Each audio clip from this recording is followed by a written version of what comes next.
चलिए सीधे चंडीगढ़ लेकर चलते, जहां पर हरियाणा के मुख्यमंत्री सीएम मनोहर लाल लाइव हैं।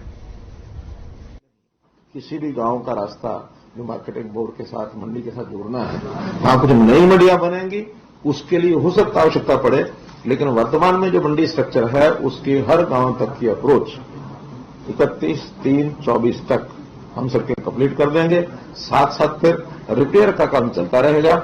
उसमें भी हम जो विचार कर रहे हैं, अभी फाइनल करेंगे तो फिर से आपको दोबारा बताएंगे कि आगे से नई सड़क बनने के बाद इसको हम हैंड ओवर कर देंगे जिला परिषद को, और जिला परिषदों को बजट भी देंगे रिपेयर का, ताकि वहां एक इंजीनियरिंग डिपार्टमेंट हमारा खड़ा हो जाए।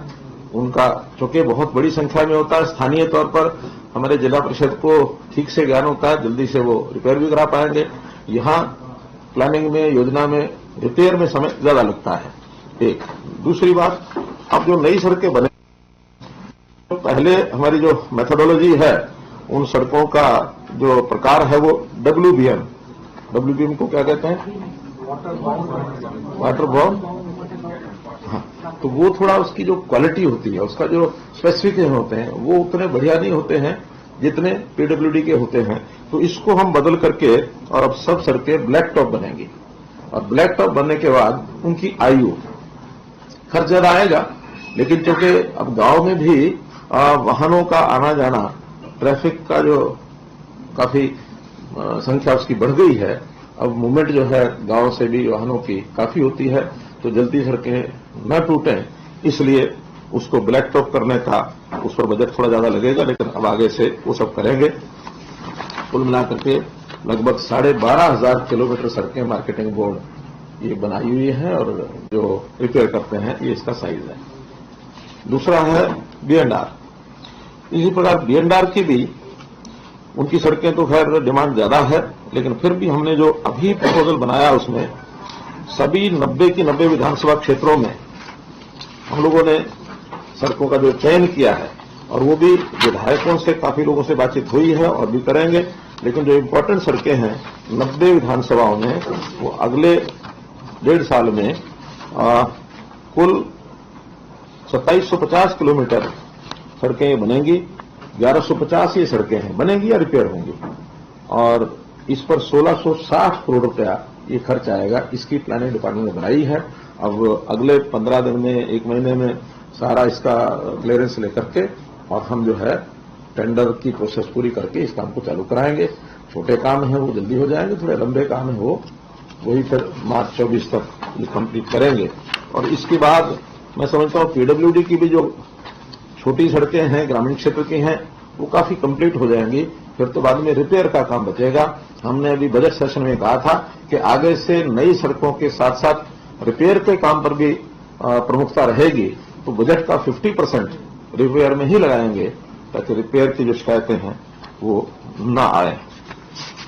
इसमें इनका भी जो टोटल दायरा है 28,000 किलोमीटर लंबी सड़कें, पूरा जाल जो है ये प्रदेश में ये फैला हुआ है। फिर है HSVP की कुल 112 किलोमीटर की ऐसी सड़कें हैं जो या तो काम हो रहा है या टेंडर प्रक्रियाधीन है। ये बहुत बड़ी संख्या नहीं है, लेकिन फिर भी जहां जहां सेक्टर हैं इस समय सबकी जानकारी ले ली गई है, और वो 112 किलोमीटर की सड़कें लगभग 36 करोड़ रुपया, ये इसका काम बहुत शीघ्र ये पूरा हो जाएगा। टाउन कंट्री प्लानिंग, इसमें यानी खास करके GMD और FMDA, गुरुग्राम और फरीदाबाद, इसमें HSVP नहीं करता, तो इनका भी दोनों शहरों की कुल मिलाकर 197 किलोमीटर सड़कें का तो काम चल रहा है, और यह प्रपोज्ड है। उस पर शीघ्रता से इस काम को शुरू किया जाए, और इसमें 402 करोड़ रुपया इस पर खर्च आएगा। ये काम भी इनको प्लानिंग अपनी बना ली है इन्होंने, इस पर भी हम लोग आगे काम कर रहे हैं। इसके साथ अर्बन लोकल बॉडीज, इसमें भी सभी शहरों से और वहां की रिक्वायरमेंट, डिमांड मंगवा ली गई है। कुल 506 किलोमीटर सड़कें, जिसकी कॉस्ट 141 करोड़ रुपया आएगा। अब ये सड़कें चूंकि सब जो बजट होता है स्थानीय निकायों का, जहां जगह बजट है वही अपना अपना काम करेंगे।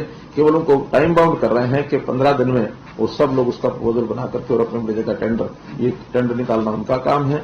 मॉनिटरिंग करना अर्बन लोकल बॉडीज डिपार्टमेंट उसको मॉनिटरिंग करेगा। तो इसमें ज्यादातर ये सड़कें रिपेयर की सड़कें हैं, जो डैमेज पोर्शन है ये वो सड़कें हैं।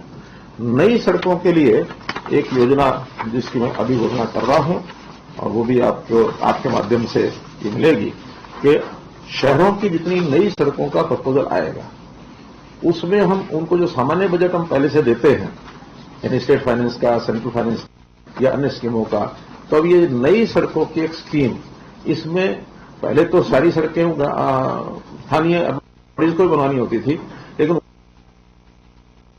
उसमें 50-50 शेयरिंग ये हम करेंगे कि शहरों की नई सड़कें जहां से प्रपोजल जो नई सड़कों का आएगा उसमें 50% पैसा स्टेट गवर्नमेंट अपने पास से देगी, ताकि वहां पर किसी प्रकार की उनको कमी ये न रहे। HSIDC की भी जितने भी एस्टेट्स हैं उन सब एस्टेट्स की 24 एस्टेट्स हैं जो बड़ी बड़ी हैं, खास करके रोहतक, बावल, फरीदाबाद, राई, बड़ी, शाह, पानीपत, करनाल, ये सब का मिलाकर टोटल लेंथ 822 करोड़ रुपए 822 किलोमीटर हैं, जिसमें 653 किलोमीटर तो ठीक दशा में है, 273 किलोमीटर ऐसी हैं जो अभी जो पहले से कॉन्ट्रैक्टर्स के डिफेक्ट लायबिलिटी पीरियड में हैं उनको भी HSIDC के जो यहां अधिकारी बैठे हैं वैसे भी हम डिफेक्ट लायबिलिटी को भी मॉनिटर करेंगे कि वो टाइम से वो ठीक करें। कई बार मॉनिटरिंग में कमी रह जाती है, उनको लगता है हमारा जो 3 साल का 5 साल का पीरियड है उस बीच में रिपेयर नहीं होती।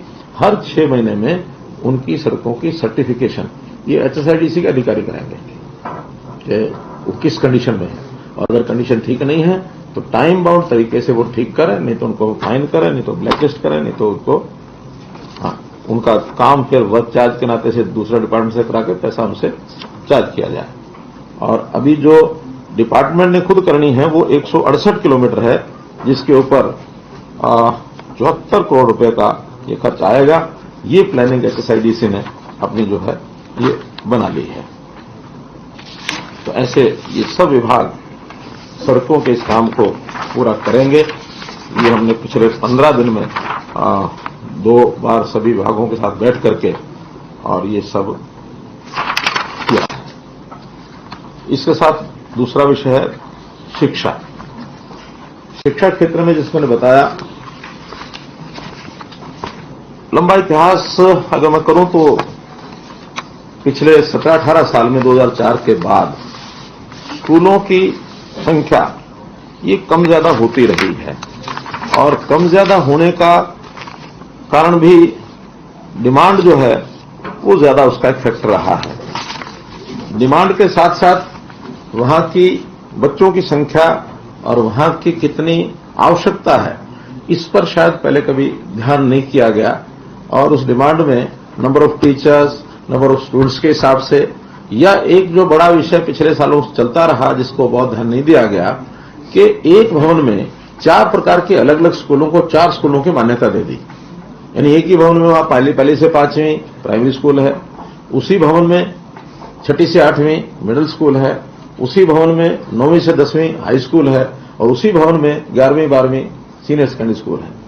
4 स्कूल मान करके और 4 हेड वहां नियुक्त कर दिए।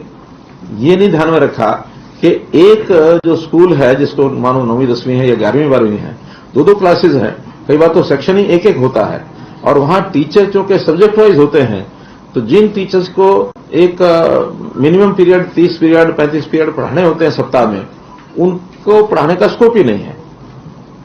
यानी 2 क्लासेज है, रोजाना 2 पीरियड पढ़ाएंगे तो 15 पीरियड 14 पीरियड हो, 14 भी 7 दिन है, 6 दिन है तो 12 पीरियड। इसके बाद वो कहता मुझे तो फिजिक्स के 12 पीरियड ले लिए, मैं क्या करूं। कसूर उनका भी नहीं है, ये हमारी व्यवस्था का दोष था। अब हमने ऐसे स्कूलों का एक भवन में वो जो जितने भी उसके विंग हैं उन सबको एक स्कूल मानेंगे। प्राइमरी तक है तो केवल प्राइमरी मानेंगे, अगर वो 8वीं तक है तो उसको मिडिल मानेंगे, 10वीं तक है तो हाई मानेंगे, सीनियर सेकेंडरी 12वीं तक तो 12वीं मानेंगे। एक हेड होगा उस स्कूल का।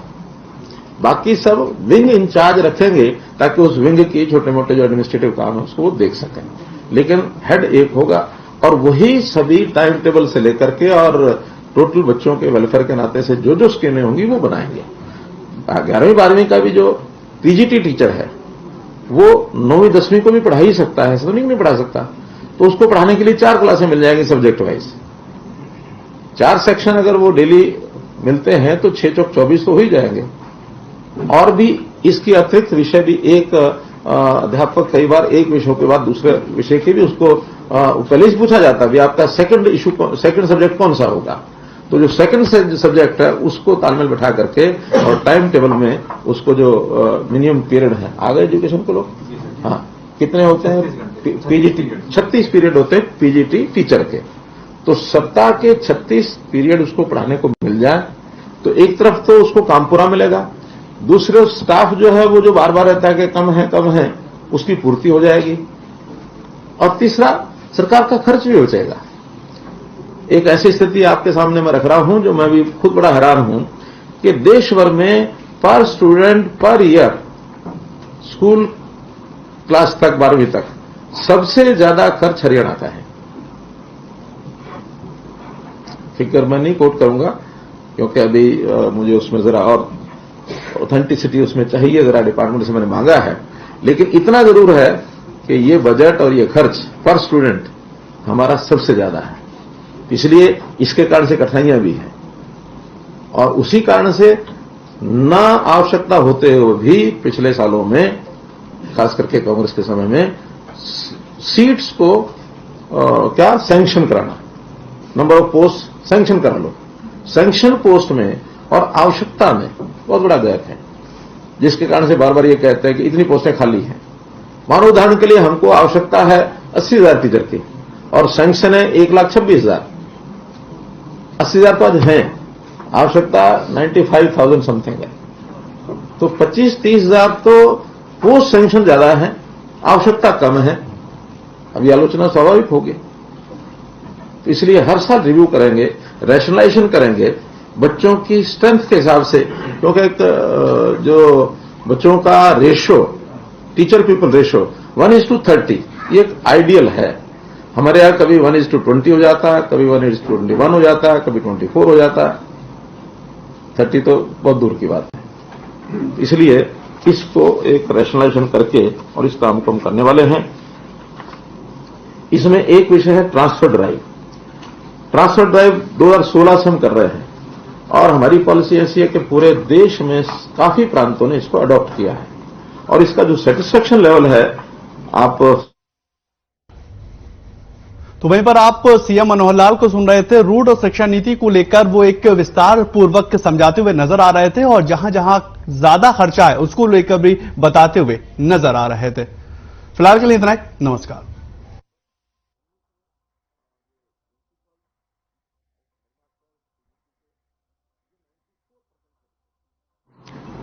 19 में फिर ESHM एलिमेंट्री स्कूल हेडमास्टर और टीजीटी इनके मिला के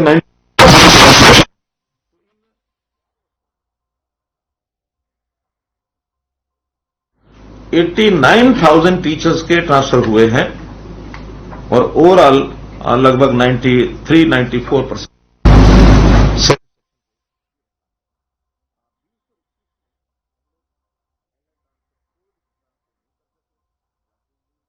हो गई थी, ऑनलाइन कक्षा लग गई थी, सब लोग अपने घर से पढ़ रहे थे, यानी घर में ही पढ़ रहे थे बच्चे, घरों से टीचर पढ़ा रहे थे, इसलिए 2 साल वो नहीं हो पाया।